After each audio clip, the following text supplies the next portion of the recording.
Yo las estoy bajando, las estoy descargando. Lastimosamente, por el peso o por las características, no me deja subirlas a los correos eh, institucionales de cada uno de ustedes. Estoy creando un canal en YouTube también. Cuando les envío el enlace en el otro grupo, me dicen que les lleva a descargar una aplicación diferente a YouTube.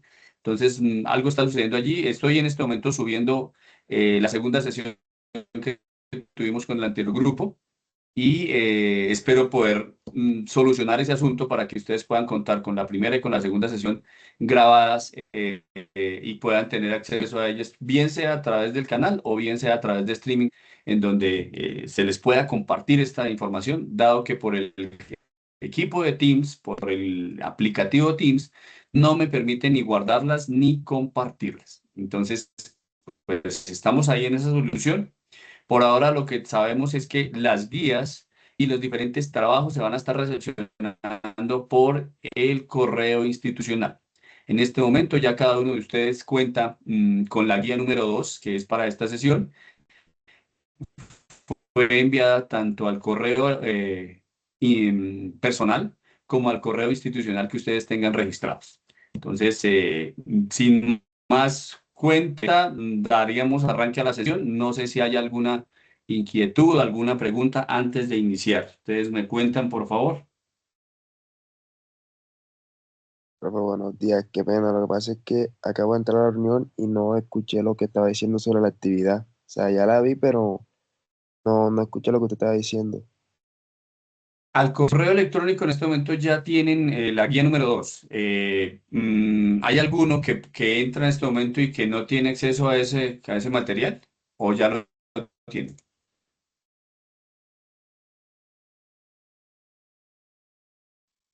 Si ya lo tienen, entonces, ¿cuál es la indicación allí? Pues darle lectura. Básicamente les daré cuenta que esa guía se desarrolla y para el próximo 8 de abril tendremos las actividades. Me la envían por correo electrónico institucional en un solo documento. Esa guía número 2. ¿Correcto? Bien. En este momento existen 13 estudiantes. Miremos a ver si puedo llamar a alguien por aquí que no haya, porque también me llamó la atención que algunos estaban preguntando el link y eso me indica o que no están pudiendo entrar al calendario de Teams para poder verificar eh, las diferentes sesiones que se están programando. Pero pues en este momento asumo que cada uno de ustedes ya tiene el acceso y que puede ingresar sin ningún problema. Bien, vamos a dar un repaso general, dado que nuestro programa, permítanme comparto pantalla, nuestro programa, a ver dónde está, acá, nuestro programa da cuenta de lo siguiente, que la unidad uno tiene que ver con todos los conceptos generales de lo que es la contabilidad, incluido el concepto y clasificación de empresas y lo que son algunas generalidades de lo que es la NIF. En la unidad 2 y en la unidad 3 hablamos sobre lo que es ecuación patrimonial, los conceptos de activo, pasivo, patrimonio y el tema de las cuentas T. ¿Cómo es el tema de las cuentas T y cuál es el concepto de partida doble, llegando hasta lo que es el balance de comprobación? Por tanto, el día de hoy deberíamos estar agotando estas dos temáticas, ecuación patrimonial y cuentas T, de acuerdo al programa al currículum que tiene la universidad. Si ustedes ven su libro guía o uno de los libros guías, que básicamente los dos contienen lo mismo, allí empiezan por la unidad uno, en donde habla de la empresa y la contabilidad, la relación con el comercio y algo de normas de contabilidad. En la unidad 2 hablamos de las cuentas T y en la unidad 3 hablamos de partida doble y ecuación patrimonial. Así que, de cierta manera, esos dos contenidos, tanto el del libro guía como el del contenido curricular de la universidad, van de esa manera y van sincronizados. A eso me refiero. Que no es que tengan que ustedes ir a buscar en la unidad 8 del libro guía lo que estemos viendo ahora. No, hasta ahora ya nosotros agotado nuestro primer mes, debemos haber entendido el concepto de lo que es la contabilidad, de dónde surge, cuál es el objetivo de la contabilidad y pues de cierta manera reforzar eh, eh, el interés que ustedes tienen por estudiar la contaduría pública. ¿Listo? ¿Estamos ahí? ¿Me escuchan bien? ¿Tienen alguna inquietud o arranco de una vez? Sí, señor. Bien.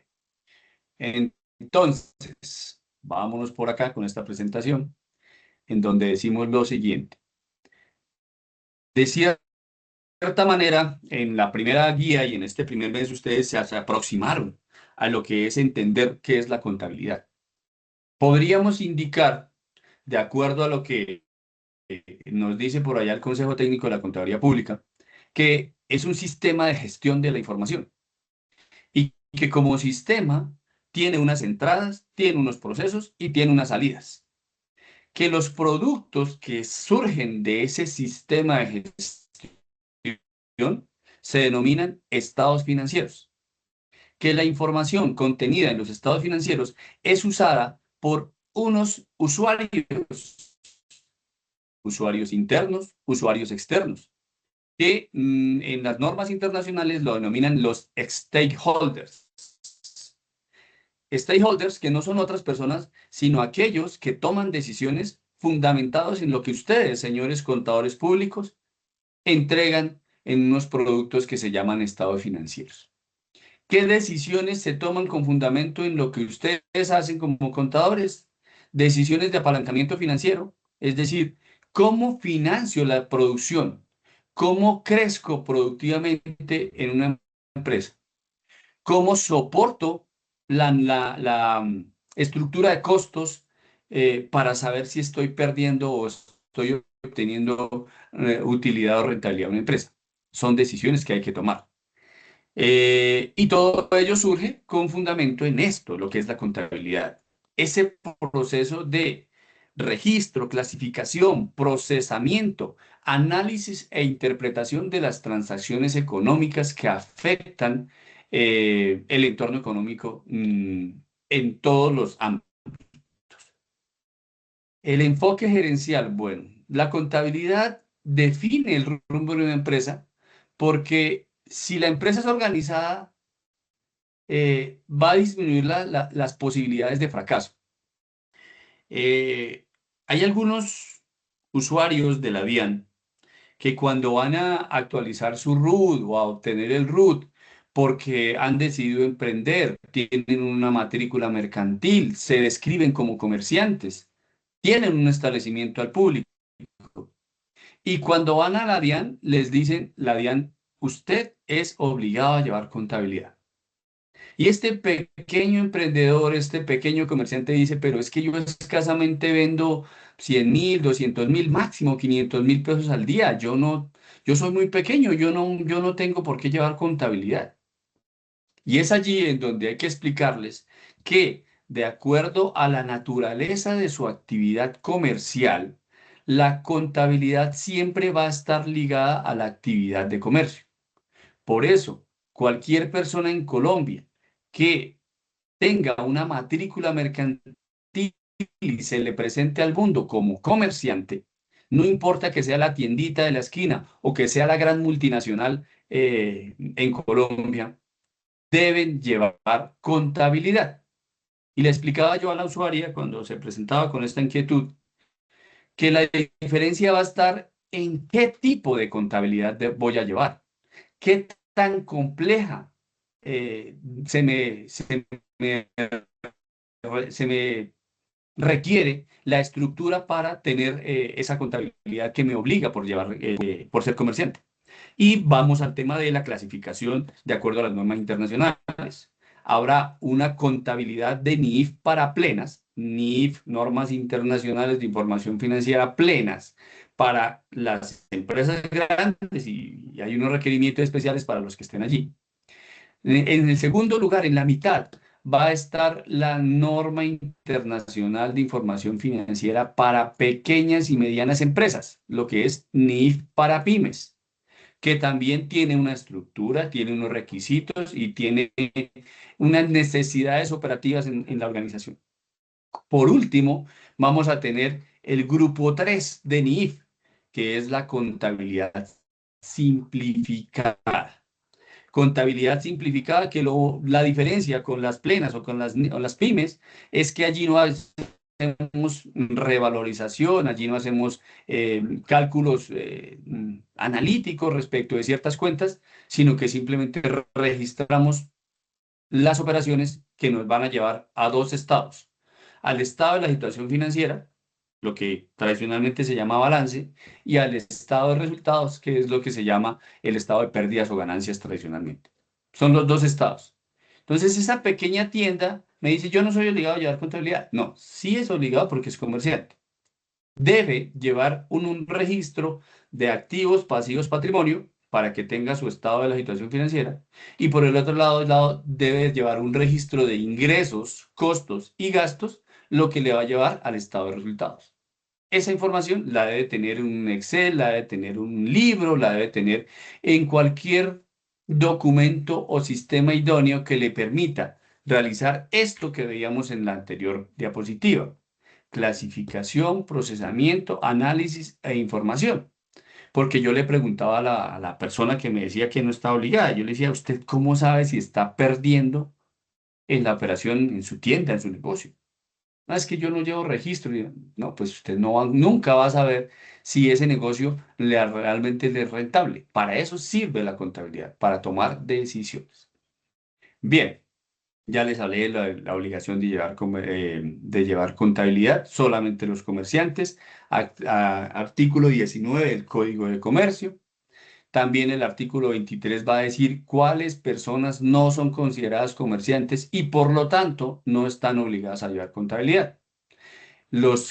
Todas las personas naturales que consumimos bienes y servicios para nuestro propio consumo doméstico, no somos comerciantes. Los artistas que producen sus obras y las venden, no son comerciantes. Los agricultores y ganaderos que venden sus productos en estado natural, la leche, la papa, la cebolla, la zanahoria, no son considerados comerciantes. Y por último, las profesiones liberales, es decir, contadores, abogados, ingenieros, todos aquellos que puedan desarrollar de manera autónoma y libre su profesión, profesiones liberales, no somos considerados comerciantes. Bien. Todas las transacciones tienen unos documentos, tienen unos soportes. Hoy en día ya no son físicos. No es que yo pueda tener una cantidad de archivo de una empresa de asetas en donde lleve todo el control de las operaciones de la empresa. No. Hoy en día trabajamos con documentación electrónica y por lo tanto tenemos que tener un sistema que nos permita darle trazabilidad a ese soporte electrónico y que sirva como fundamento a la hora de estructurar los estados financieros. Bien, tan, tan, tan. Contenido, libros de contabilidad, pues por supuesto que las transacciones se llevan en un registro y que esos registros van a unos libros y que esos libros deben tener una trazabilidad para que me permita reconstruir la historia. Recuerden que contador público es de cierta manera tradicional como el historiador de la empresa. Es el que a través de las transacciones económicas, del registro en los soportes de contabilidad y de los libros de contabilidad que nos van a llevar a los estados financieros, el que sabe el transcurrir de la empresa a través del tiempo: cómo ha crecido, cómo se ha disminuido, cuántos empleados ha tenido. Todo esto se resume en los estados financieros. Somos el historiador, la persona que a través de una foto que denominamos balance general o estado de la situación financiera, en esa foto contamos una historia y esa historia sirve para que tomen decisiones. Reiteramos. Bien. Chan, chan, chan. Cualidades de la información. Las cualidades de la información, recuerden que la información financiera será útil en la medida en que sirva efectivamente para tomar decisiones. Si la información no es útil, no es oportuna, no es veraz, quiere decir que ese sistema de procesamiento de la información no está siendo efectivo, que o no hay controles que me garanticen la calidad de la información, o que los controles que existen pues no sirven. Y por lo tanto, los registros no son fiables, los estados financieros no dan información real, veraz y oportuna para tomar decisiones. La comprensibilidad está dada cuando la información es clara y fácil de entender. Es útil cuando sirve para tomar decisiones. Es pertinente porque permite predecir. No es que seamos vagos, no es que tengamos una bolita mágica como contadores públicos y vayamos a decir, es que la tasa de interés del banco va a subir el próximo mes y por eso es mejor tomar un crédito bancario ahora. No, pero sí el comportamiento de la economía llevada a través de un estado financiero me permite predecir el comportamiento y de esa manera oportunamente tomar decisiones. La información va a ser confiable cuando es neutra y es verificable. Neutra es que no hay un interés al momento de que hacemos el registro, como aquellas contabilidades, como aquellas empresas en donde llevan doble contabilidad. Una, la que se le presenta al banco para obtener un crédito, en donde digo, no, la empresa vende 1.500 millones de pesos al año, por lo tanto es viable financieramente. Nosotros tenemos un flujo de caja permanente que nos permite cubrir las obligaciones. Y por el otro lado, estamos dándole un estado financiero a los socios, diciéndole que este año hubo pérdidas. Entonces, siguen que si la información no es neutra y no se puede verificar a través de esos soportes, pues realmente no va a ser confiable. Listo. Características de la información contable. ¿En dónde la van a encontrar? En el marco conceptual de la información financiera. Marco conceptual de la información financiera. De una vez se los muestro. Ese lo tengo por acá. Permítanme, ¿dónde estoy? Marco conceptual. Acá. Este es el marco conceptual de la información financiera que, ¿qué es? Es el documento que describe el objetivo y los conceptos que se utilizan en la información financiera con propósito general. ¿Cuál es el objetivo del marco? Ayudar al Consejo de las Normas Internacionales a desarrollar las NIF, asistir a quién, a los preparadores para desarrollar políticas contables congruentes cuando no es posible aplicar ninguna norma. Entonces, fíjense acá que nos encontramos con una serie de conceptos técnicos que de pronto uno ya dice, o están muy avanzados, porque cuando me habla de preparadores de la información, cuando me habla de políticas contables congruentes, pues esos conceptos ustedes no los han escuchado decir del profesor y tal vez no los han leído ni en las guías ni en los documentos que estamos viendo en el curso. ¿Listo? Pero entendamos que este lenguaje es un lenguaje técnico que se utiliza en marco internacional para la preparación. Y este marco conceptual es el que, como lo dice allí el objetivo, ayuda a desarrollar las normas, pero también nos orienta cuando tenemos dudas acerca de cómo registrar una información.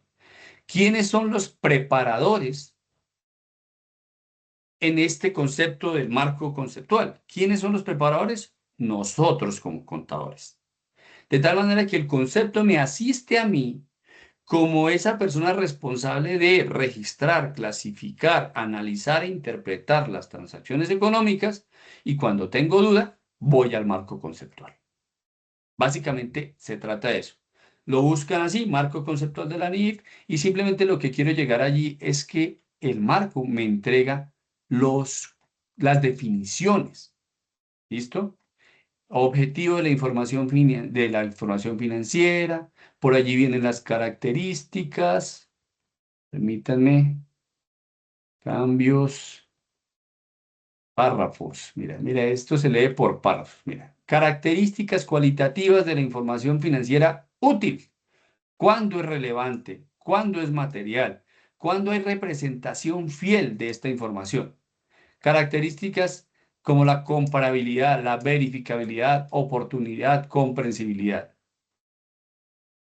Y en el siguiente, que aquí viene el desarrollo de cada uno de esos conceptos en donde si yo no entiendo cuándo la información es relevante, pues acá vamos a encontrar el concepto que me va a ayudar a preparar mi información. Estados financieros y la entidad que informa. ¿Qué son los estados financieros? Aquí hay una definición, ¿correcto? El objetivo del estado financiero es proporcionar información sobre qué: activos, pasivos, patrimonio, ingresos y gastos, que es útil a los usuarios del estado financiero para evaluar las perspectivas de entrada de efectivo futuros y la administración de la gestión de los recursos. Párrafo 3.2 del marco conceptual de la información financiera. ¿Será que les he dicho algo diferente a lo que dice el marco conceptual? No. Eso es lo que hemos tratado de hacer en estos 10 minutos, 10, 15 minutos. Y luego viene la definición de cada uno de los elementos de los estados financieros, que es un activo, que es un pasivo. Es para que lo consulten. Continuamos en nuestra presentación. ¿Dónde íbamos? Acá. Listo. La situación financiera. Recuerden que la situación financiera es un balance, es una eh, igualdad. Es decir, que los dos extremos siempre me van a dar igual. La situación financiera es una relación entre activos, pasivos y patrimonio en una fecha concreta. Es decir, es una foto. Una foto. Hace mucho tiempo, cuando trabajábamos manualmente, nosotros tomamos la foto a 31 de diciembre.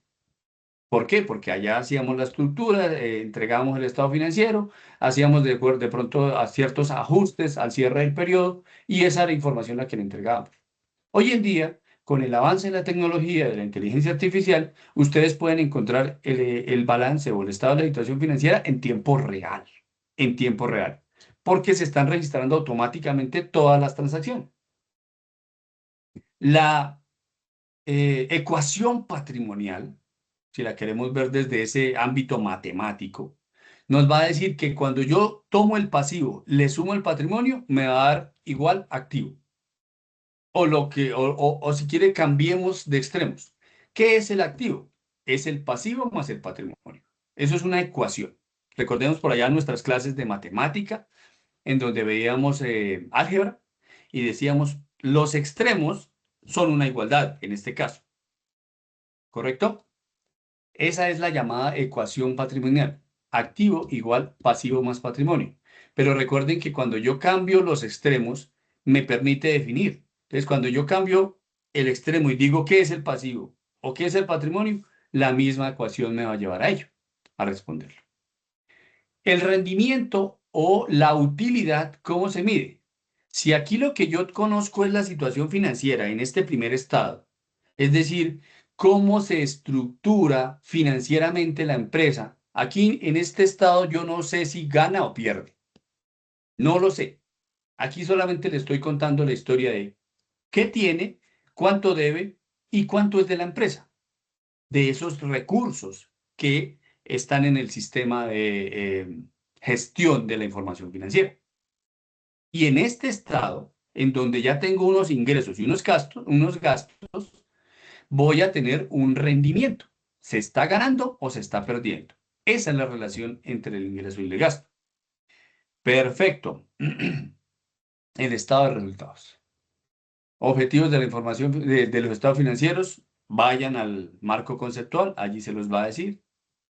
Los servicios que ustedes prestan como contadores públicos, implementar el sistema de información contable, establecer el procedimiento de registro de operaciones, establecer un manual de políticas contables, verificar la exactitud de las operaciones, vigilar el cabal cumplimiento de las obligaciones, elaborar, analizar e interpretar los estados financieros y proporcionar información confiable y oportuna. En ninguna parte de esto dice que el contador debe realizar el registro de la transacción, porque esa tarea es operativa y el contador público, para los compañeros que de pronto hayan tenido acá formación de un técnico comercial o de un tecnólogo en el SENA, en donde es de la operación comercial, allí les enseñan a hacer los registros y les hacen énfasis en cómo se llevan los comprobantes de contabilidad y todo lo demás. Pero en el ámbito profesional, ustedes son los encargados de analizar, interpretar y hacer que esa información se vuelva útil. Por lo tanto, se sale un poco de, profesor, es que yo quiero aprender a contabilizar cuando compro un carro. ¿Cómo se hace eso? No, recuerden que ese no es el objetivo del control público. Es acá, control. Yo les decía hace 15 días, si no estoy mal, que una de de los verbos de mayor importancia en la actividad del contador es el control.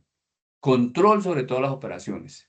Entonces, la verificación y el derecho de vigilar que se estén haciendo bien las cosas es lo que me va a dar garantía de que haya confiabilidad, representación fiel, oportunidad en la información.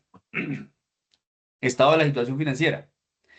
¿Cuáles son las partidas que componen el estado de la situación financiera o lo que llamamos balance general, pero que de aquí en adelante ustedes me lo van a llamar estado de la situación financiera porque estamos en marco internacional? Si estuviéramos del año 2009 hacia atrás, eso se llamaba balance general, pero no, hoy se llama estado de la situación financiera. Se compone de activos, se compone de pasivos y se compone de patrimonio. Las definiciones ya las veremos más adelante, a ver si me lo permite. El estado del resultado integral, o lo que antes llamaban pérdidas y ganancias, se compone de las partidas de ingresos y de gastos, ¿correcto? En este caso, los gastos incluyen los costos, pero lo que estamos entendiendo el día de hoy es, ¿qué es la ecuación patrimonial? ¿Cuáles son las partidas y cómo es la dinámica de esas cuentas? Eso es lo que estamos aprendiendo el día de hoy. Acá está un modelo de la situación financiera. La norma internacional describe o le exige una forma de presentación. Y solo es esa. Es decir, el activo usted me lo va a presentar en cuál es el activo corriente y el cuál es el activo no corriente. Eso no se negocia. La norma internacional le dice, entréguelo así. No me entregue, es que los activos son 100 millones de pesos. La norma internacional le dice, listo, de esos 100 millones de pesos, entrégueme o dígame o indíqueme cuál es el activo corriente y cuál es el activo no corriente. ¿Cuál es el activo corriente? Aquel activo que se me convierte en liquidez, en dinero, en un término menor a 12 meses. Ese es el activo corriente. Todo lo que supere los 12 meses será activo no corriente o activo fijo. Ahí de entrada, pero solamente les estoy mostrando acá para que entiendan que la norma internacional me exige este tipo de presentación y solo es válido eso, que se tenga un título, que se tenga el nombre de la empresa, que me diga qué contiene y luego la forma de presentación de las partidas. El estado de la situación financiera se compone también de los pasivos y del patrimonio, en donde siempre va a haber una igualdad. Mírenla acá, total pasivos y patrimonio, ¿correcto? ¿Qué es el activo? El activo es igual al pasivo más el patrimonio, o sea que siempre va a haber una igualdad. Las cuentas del activo. ¿Cuáles son las principales cuentas del activo? Y es importante que las estudien, las investiguen, porque en la guía el ejercicio va en torno a eso. La caja, banco, mercancías, clientes. ¿Qué es la caja? Lo que mueve el dinero. ¿Qué es el banco? En donde guardo el dinero. ¿Qué son las mercancías? El inventario que tengo para la venta. ¿Qué son los clientes? Las cuentas por cobrar que tengo. ¿Qué son otros documentos? Otras cuentas que tenga por cobrar. Mm, ¿Qué más le puedo decir yo acá? Terrenos, edificios, muebles, equipo. Recordemos que el activo van a ser todos los bienes y derechos que tenga la empresa, mientras que el pasivo va a ser todas las obligaciones que impliquen salida de dinero. El pago a los proveedores, documentos, acreedores. Por acá tendría que estar el tema de la nómina, el tema de los impuestos y todas las obligaciones que tenga la empresa pendiente por liquidar. Es una salida de dinero. Acá tenemos definiciones, ustedes se van a encontrar con las definiciones. Por allí hay una página que se llama PUC, Plan Único de Cuentas. Antes del 2009, estaba el decreto 2650, que era el Plan Único de Cuentas para Comerciantes y como tal era una norma. Es decir, toda persona comerciante que tenía que llevar contabilidad debía clasificar sus transacciones solo en esas cuentas, en lo que decía el Plan Único de Cuentas. Con la entrada de la ley 1314, hoy no hay Plan Único de Cuentas, sino que cada empresa, cada entidad va a diseñar su propio plan de cuentas de acuerdo a sus necesidades. Pero ese plan, esa página que les digo yo, Plan Único de Cuentas, PUC Colombia, ustedes encuentran la definición y encuentran la dinámica para que de pronto despejen cuando tengan dudas al momento de saber si es una caja, si es un banco, si es un cliente, si es un proveedor, si es un acreedor. ¿Listo? Bien, terrenos, maquinaria, definiciones. Las definiciones de los pasivos, clasificación del activo. Internacionalmente le dicen corriente o circulante, no corriente o activo fijo, activo intangible o activo diferido. Son las clasificaciones que se utilizan internacionalmente. Viene la definición del activo corriente, que se puede convertir en efectivo, en liquidez, en menos de un año.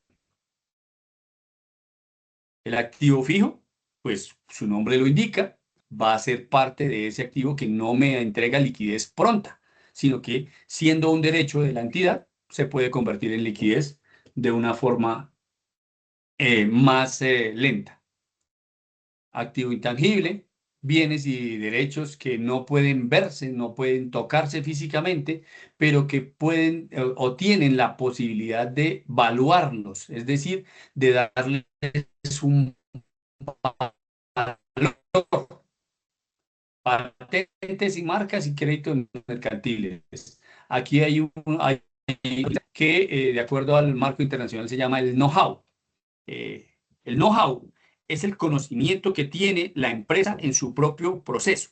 Y ese conocimiento es valuable, es apreciable en dinero y por lo tanto, en el momento en que se vaya a vender la empresa, pues habrá que tenerlo en cuenta. Y por lo tanto, es un activo intangible que debe ser reconocido de acuerdo a los parámetros de norma internacional. Un ejemplo de un activo intangible. Clasificación del pasivo, corriente, todo lo que yo voy a pagar en menos de un año. Activo no corriente, perdón, pasivo no corriente, aquello que yo deba pagar en más de un año y el activo diferido.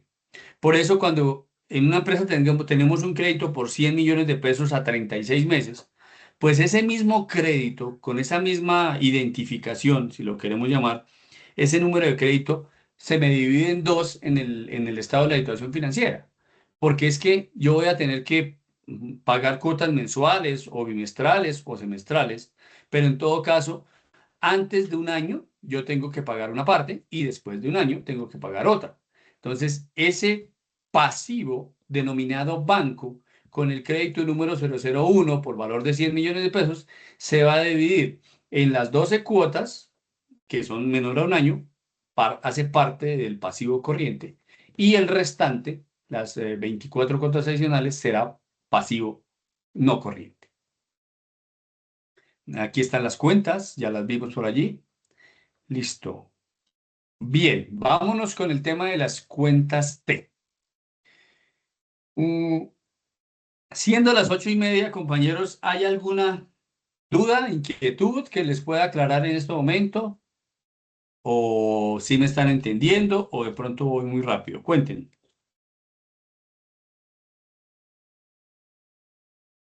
¿Todo bien? Yo asumo que van todo bien. Listo. La contabilidad a lo largo de la historia, por allá en su introducción a la contabilidad, me imagino que le están enseñando el tema de la historia y cómo llegamos a Fray Luca Paciolo en la Edad Media, 1500 y tantos, en donde antes de Fray Luca, ¿qué era lo que teníamos? Una contabilidad simple, es decir, una partida simple, lo que llamaban en ese momento. Partida simple, ¿qué era? En un mismo libro tenía dos columnas: nombre de la transacción y valor. Vayámonos por allá de pronto a los registros que hacían nuestros abuelos en sus libreticas. Y en esa libretica decía, se compró 2 cargas de papa, valieron 200.000 pesos. Ese registro que era de 2 columnas era la partida simple. Allí en ese registro que era simplemente periódico, es decir, se llevaba en orden de fecha y nos decía qué pasaba en cada una de esas fechas. Entonces uno iba registrando día 1, día 2, día 3 y no interesaba si era salida o era entrada de dinero, simplemente era el registro. Así se registraba en partida simple y eso se volvía inmanejable cuando habían millones de operaciones y sería totalmente inmanejable como hoy, cuando la contabilidad está totalmente internacionalizada y nosotros podemos hacer negocios desde acá con la China y de manera en tiempo real. Es decir, sería inmanejable. Por eso, Fray Luca Paciolo, en su tratado de la suma aritmética, él era monje, matemático él, empezó a desarrollar un libro que se llamó La Suma Aritmética. Y en esa suma aritmética propone algo que se llamó la partida doble. La partida doble en donde simplemente el principio que dice Paciolo es, toda transacción económica implica un registro que va a afectar dos cuentas por el mismo valor. Por lo tanto, siempre va a haber igualdad en esa ecuación patrimonial. Antes hacíamos un solo registro, partida simple. Ahora hacemos un mismo registro, pero que afecta dos partidas por el mismo valor, generando siempre la misma igualdad. Eso lo vamos a entender a través del tema de la cuenta T. ¿Qué es la cuenta T? Es una representación gráfica. No es que el sistema o el auxiliar contable tenga que hacer por cada registro una cuenta T, pero es la manera en que gráficamente ustedes van a entender por qué es que un mismo registro me va a afectar dos cuentas. ¿Listo? ¿Qué nos permite hacer? Registros contables para esos hechos económicos, visualizando un lado débito y un lado crédito. Lado débito y lado crédito. Vamos a entender ese. Acá el activo, el pasivo y el patrimonio, que son las cuentas o las partidas que estructuran el estado de la situación financiera, me va a decir el activo, siendo un recurso controlado por la empresa, eh, producto de hechos pasados y que me va a representar dinero en el futuro, eso es un activo que yo lo controlo, tiene dos partes, el débito y el crédito, lo que acá tenemos como el debe y el haber. Un activo aumenta en el debe y disminuye en el haber. Quiere decir que, por ejemplo, un registro en el banco, cuando se le consignan 100 millones de pesos, se debita porque está aumentando el activo. Pero cuando hago yo el pago de los proveedores y hago la transferencia de los 100 millones de pesos a un tercero, entonces estoy acreditando el banco. Es decir, estoy disminuyendo mi activo. Todo activo disminuye en el debe, perdón, aumenta en el debe y disminuye en el haber. Vámonos por el otro lado, por los otros extremos de la ecuación patrimonial, donde decimos, el pasivo, ese es al contrario. Su naturaleza es crédito, por lo tanto, todos los registros que vayan en el crédito me están aumentando el pasivo. Quiere decir que yo debo más. Y todos los registros que vayan en el debe quiere decir que está debitando, disminuye el valor a pagar. Por lo tanto, disminuye mi pasivo. Mientras que el activo aumenta en el debe, disminuye en el crédito, el activo. El pasivo lo que va a hacer es aumentar en el crédito y disminuir en el débito. El patrimonio se comporta de la misma manera que el pasivo. ¿Por qué? Recuerdan que es una igualdad, recuerdan que es una ecuación patrimonial y en donde decimos el activo es igual al pasivo más el patrimonio. Por lo tanto, desde el esquema de las cuentas T, pasivo y patrimonio se comportan de la misma manera. Son cuentas de naturaleza crédito que aumentan en el haber y disminuyen en el debe. Suena como un trabalenguas. Vámonos a ver. ¿Cuáles son los elementos de las cuentas T? Debe haber un concepto o nombre en la cuenta. El código ya no se usa tanto, pero pues por temas de los software de contabilidad siempre vamos a tener códigos. Un lado débito, un lado crédito, movimientos y saldo. Mírenlo acá. Esta es la representación de cada cuenta contable. Tiene dos lados, débito, crédito y un saldo. Está el código y el nombre, los movimientos, débitos y créditos, el saldo. Vamos a hacer este ejemplo. La empresa tiene la siguiente transacción. Es decir, recibió en caja producto de la venta 1 por 2 millones, venta 2 por 3 millones, venta 3 por 2 millones y medio. Y por otro lado realizó dos pagos. Pagó 2 millones 600 y luego pagó 2 millones 400. La tarea es representar este registro en un esquema de cuenta T. Acá lo tenemos. Nombre y código de la cuenta. Caja general. Hace parte del activo corriente porque es liquidez. Y nos dice, ¿recuerdan? El activo aumenta en el debe, disminuye en el haber. Por lo tanto, todo el dinero que ingresa va a ser un registro débito y todo el dinero que sale va a ser un registro crédito.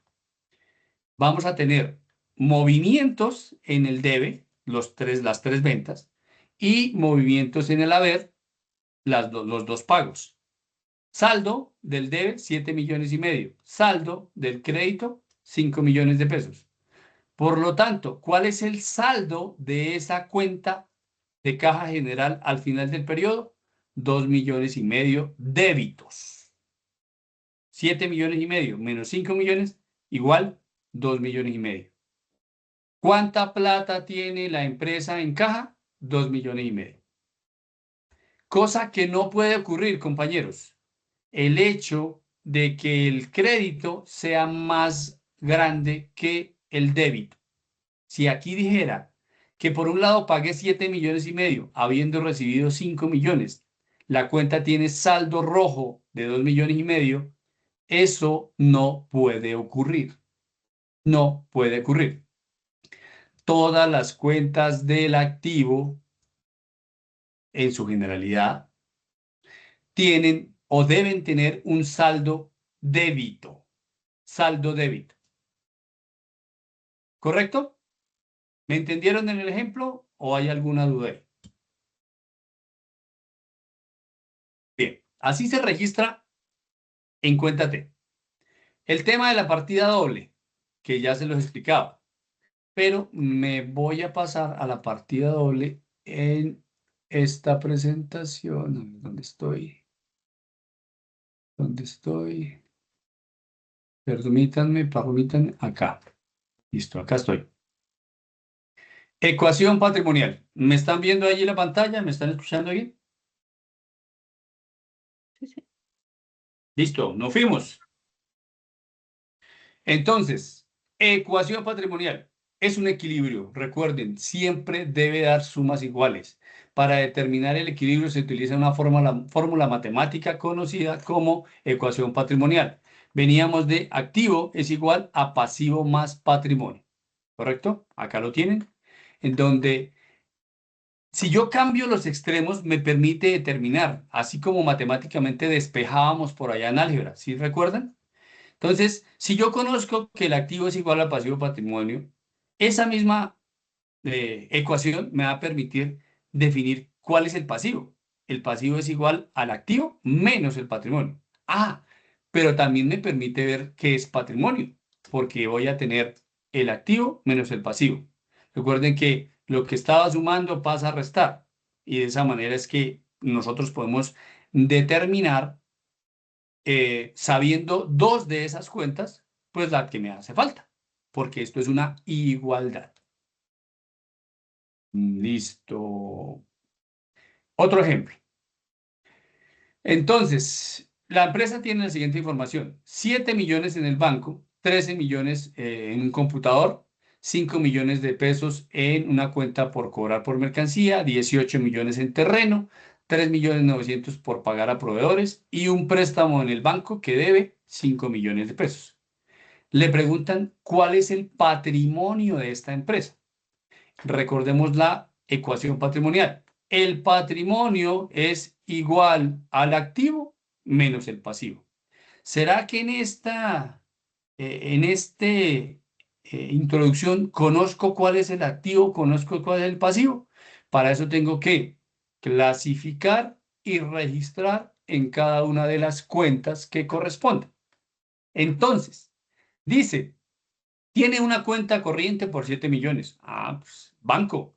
Cuenta 1110. Valor 7 millones de pesos. Tiene un computador por 13 millones de pesos. Mírenlo acá. 1528. Equipo de computación 13 millones. Le deben unos clientes 1305, 5 millones 600. Y tiene unos terrenos 1504 por 18 millones de pesos. Valor del activo, 43 millones 600 mil. ¿También conozco el pasivo? Sí, claro. 2205. Proveedores, le debe 3 millones 900 y también tiene un crédito en un banco por 5 millones. Total pasivo, 8 millones 900. Patrimonio es igual al activo menos el pasivo, por lo tanto es igual a 34 millones 700 que se registrarán en la cuenta 3115, aportes sociales por 34.700. ¿Cuánto es el valor del activo? 43 millones 600. ¿Cuánto es el valor del pasivo más el patrimonio? 43 millones 600. ¿Existe balance? ¿Existe igualdad? ¿Existe un estado de la situación financiera sencillo, rapidito? Bien. Por aquí hay unos ejercicios, balance general, balance general. Recordemos, insisto, ustedes no me van a volver a hablar de balance general. Es el estado de la situación financiera, que representa la situación en un momento dado, en un momento estático. Es lo que llamamos la foto. La foto de cómo estaba activo, pasivo, patrimonio en un momento dado. Evalúa el valor de los recursos que se encuentran en propiedad, posesión o control de la empresa, lo que se llaman activos. Presenta y evalúa las obligaciones que representarán salida de dinero en el futuro, pasivos. Y presenta el aporte y los derechos de los socios, o que es patrimonio.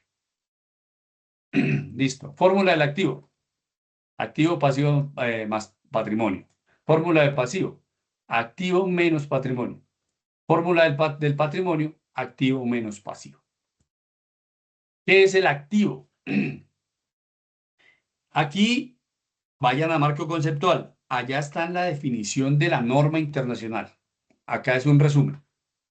¿Qué es el activo? Es el conjunto de bienes y derechos de una empresa controlados por ella misma, que son producto de hechos pasados y que a futuro le representarán ingreso de dinero, o por lo menos tener la posibilidad de convertir eso en liquidez.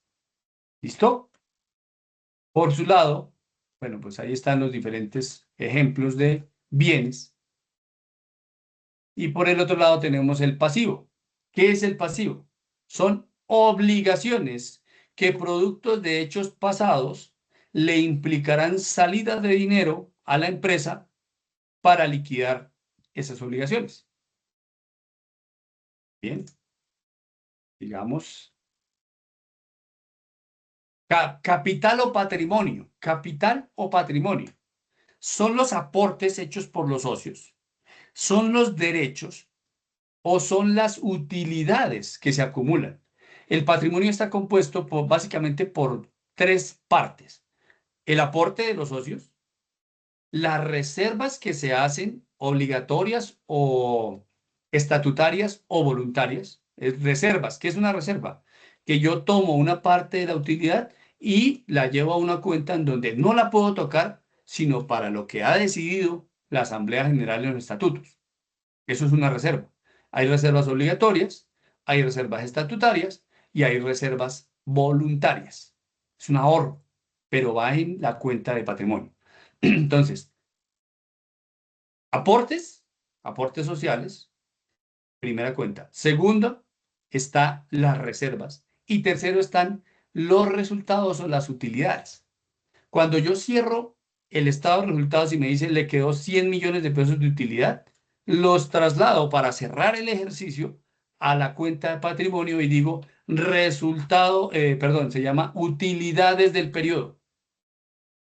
Eso ya no hace parte del estado de resultados, sino que se hace parte del estado de la situación financiera. Por lo tanto, ahí es donde está la relación entre lo que es el resultado con el componente financiero.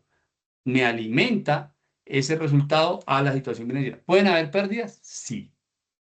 Por eso hay algunas cuentas del pasivo que no se comportan como les dije antes, en donde aumentan en el débito y disminuyen en el crédito. Hay unas cuentas del activo que se comportan al revés. Hay algunas cuentas del pasivo que se comportan también contrariamente y en este caso hay unas cuentas del patrimonio, como son las pérdidas acumuladas, que se van a comportar de manera diferente para que haya siempre esa igualdad, ese equilibrio. Listo. ¿Qué más tenemos por acá? Débito, crédito, ya lo vimos allí. Balanza, cuenta T. Cuando decimos débito, cuando decimos crédito, es el debe o el haber. Las, la representación gráfica de una cuenta T. ¿Listo? Cuando se acreditan, cuando se debitan. Ahí tenemos matemáticamente representado. Mire, aumenta en el débito, disminuye en el crédito. Disminuye en el débito, aumenta en el crédito. Los ingresos disminuyen en el débito por las devoluciones y aumentan en el crédito. ¿Listo? Perfecto. Reglas del débito y el crédito, los activos, eso ya lo está, ya repetir. El esquema de la cuenta T. Listo. Listo. Vamos a ver cuánto nos queda. Nos quedan 10 minuticos y vamos en partida doble.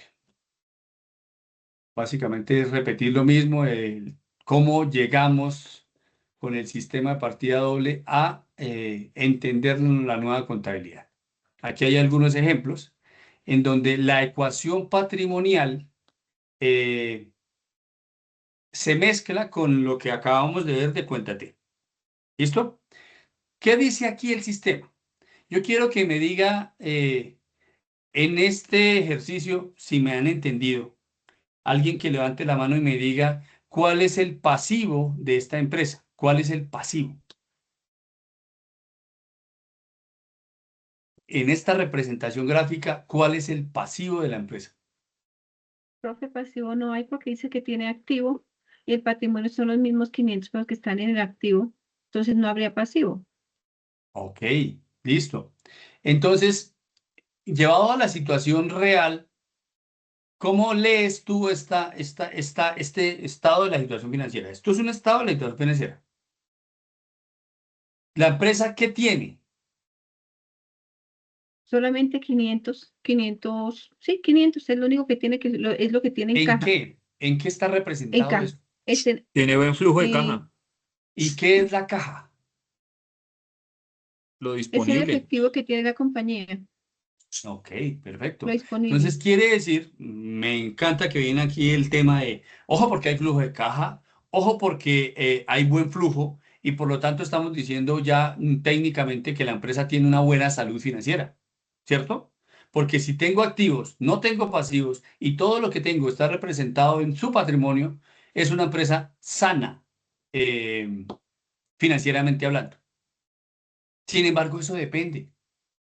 Eso depende porque es que no todo puede ser blanco o negro.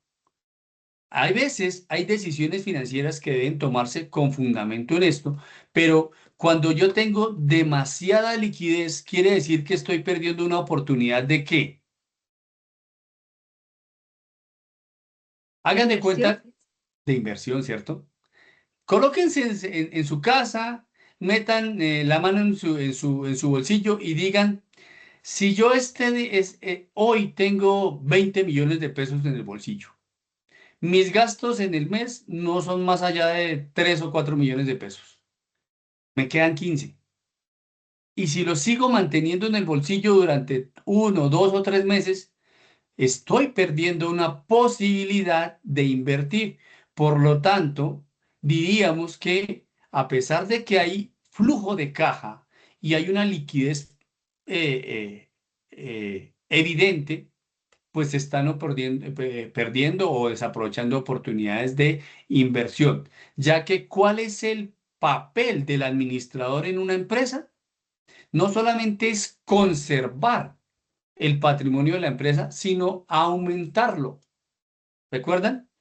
Por allá hay una parábola de los que somos creyentes, en donde se acuerdan que le dieron a varios una moneda y que mientras uno fue y hizo inversiones y la multiplicó y vino y rindió cuentas, el otro vino y dijo, no, yo voy y entierro esa moneda y la guardo y la cuido.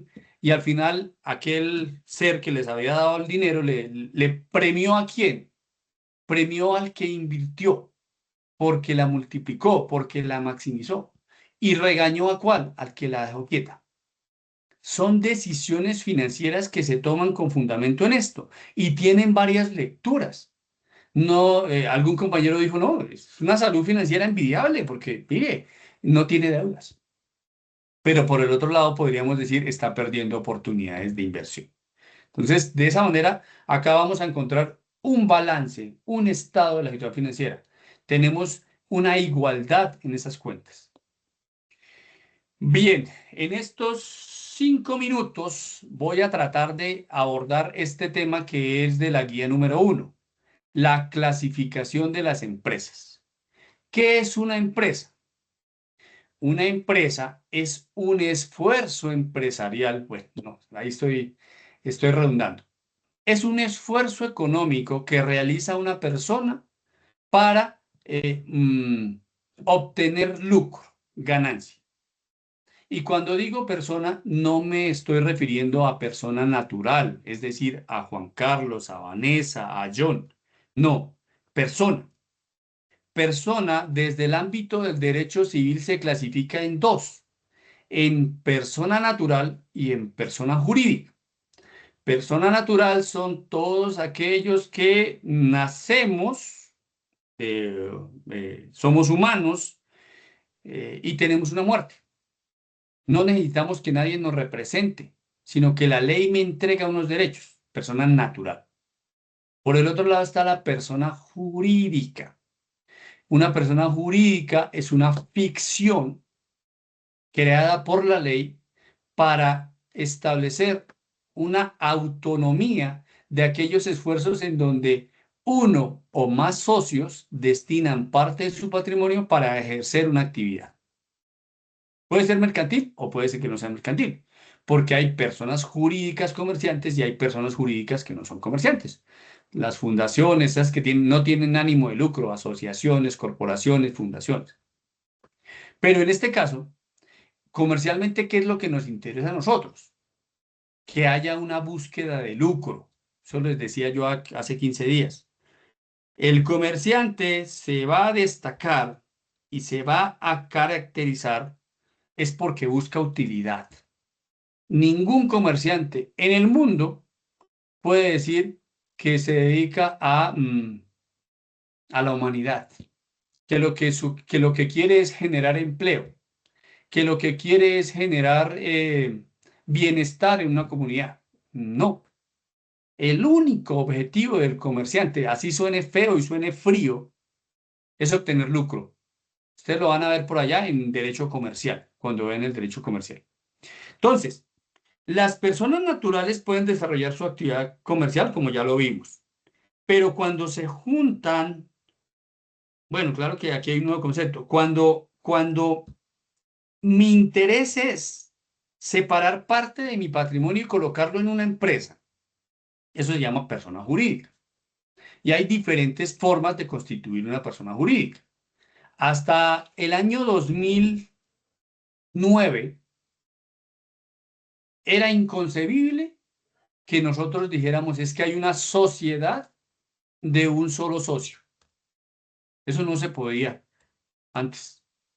Por eso el gobierno, para facilitar las cosas, para de cierta manera facilitar la vida del comerciante, generó una nueva ley, que fue la que dio origen a la Sociedad por Acciones Simplificada, la SAS.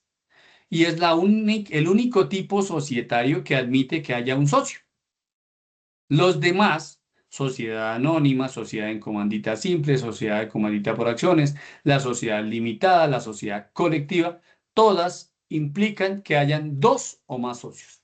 E incluso hay algunas que piden un número mínimo de socios.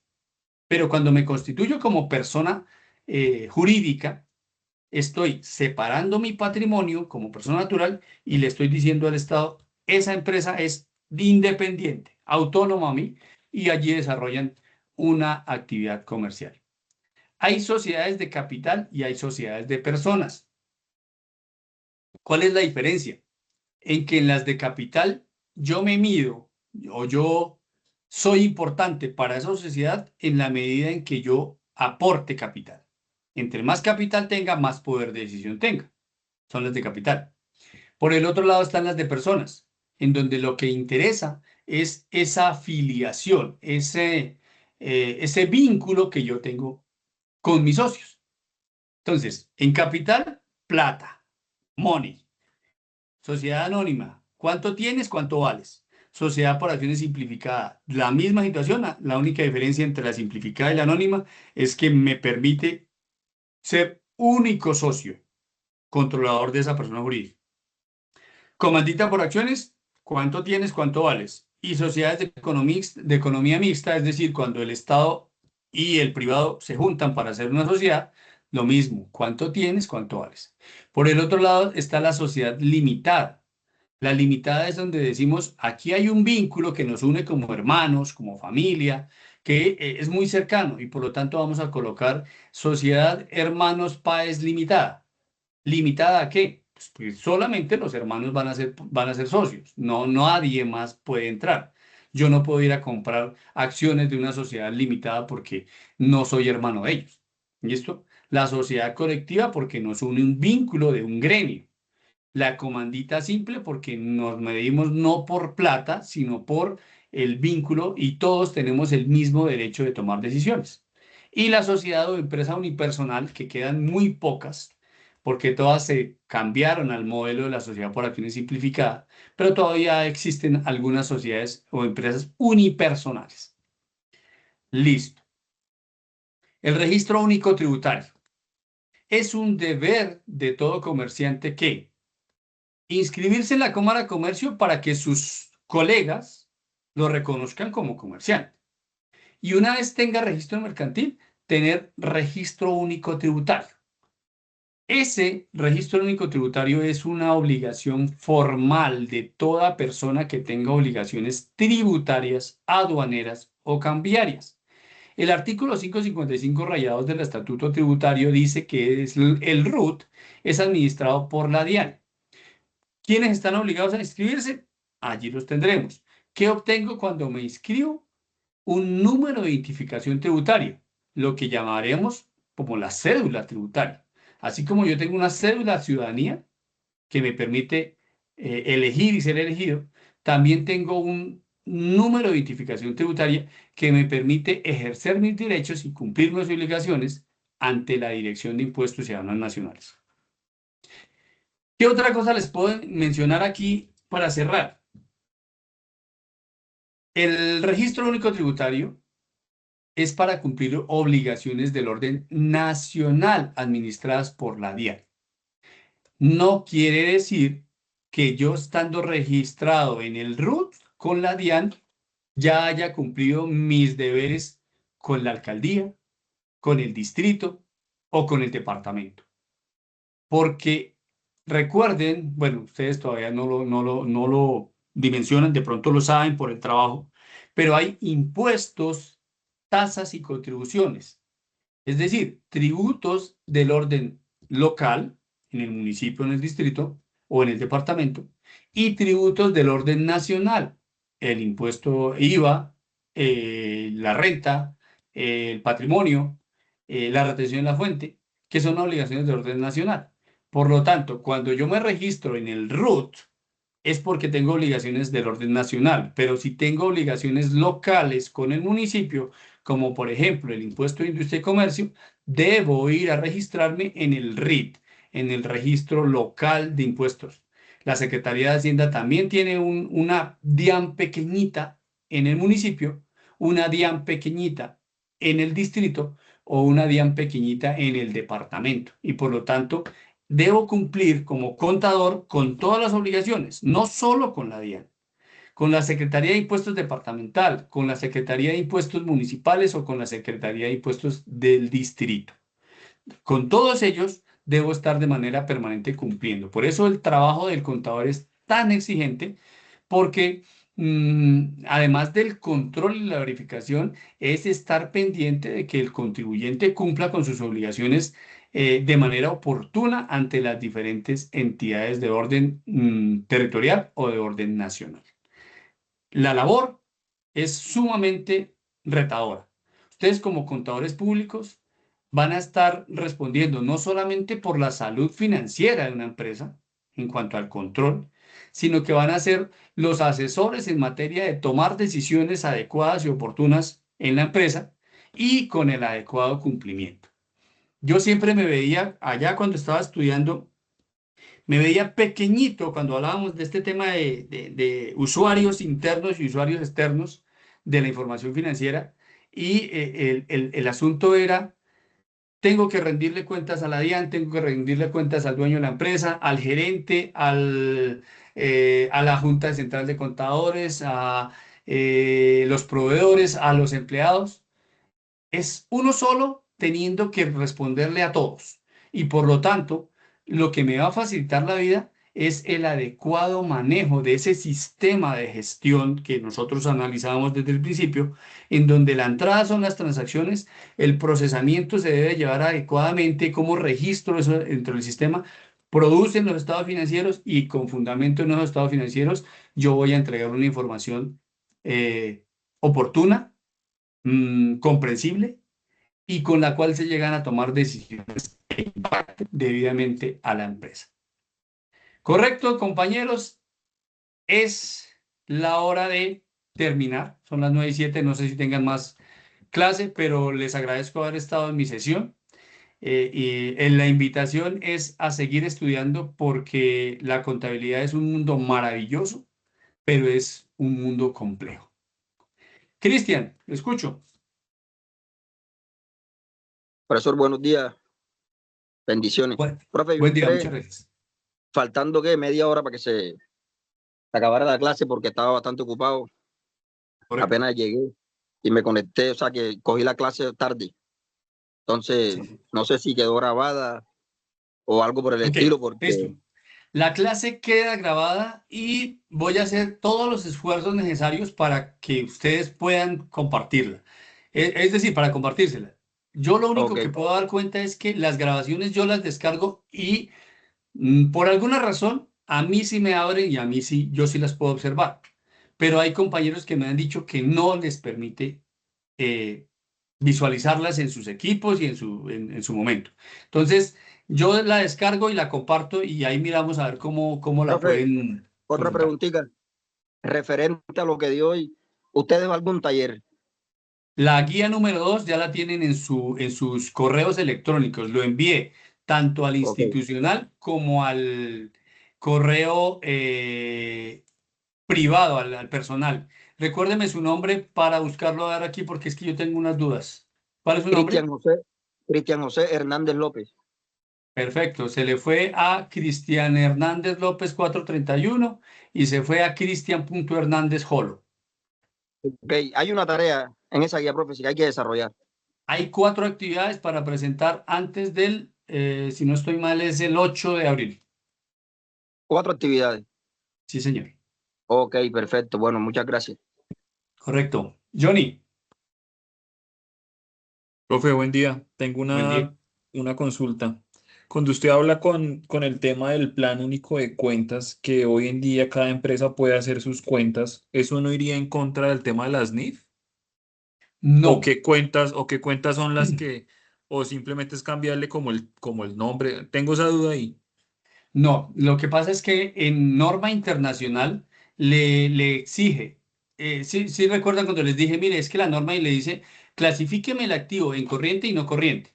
Y dígame cuáles son las partidas que usted considera que se pueden convertir en liquidez en menos de un año. Es la única exigencia de la norma internacional. La norma internacional no le va a exigir a usted en el estado de la situación financiera, como antes lo hacíamos, código, nombre de la cuenta y valor. No se lo exige. Antes nosotros presentábamos los estados financieros de esa manera, con un código. En norma internacional no se usan códigos.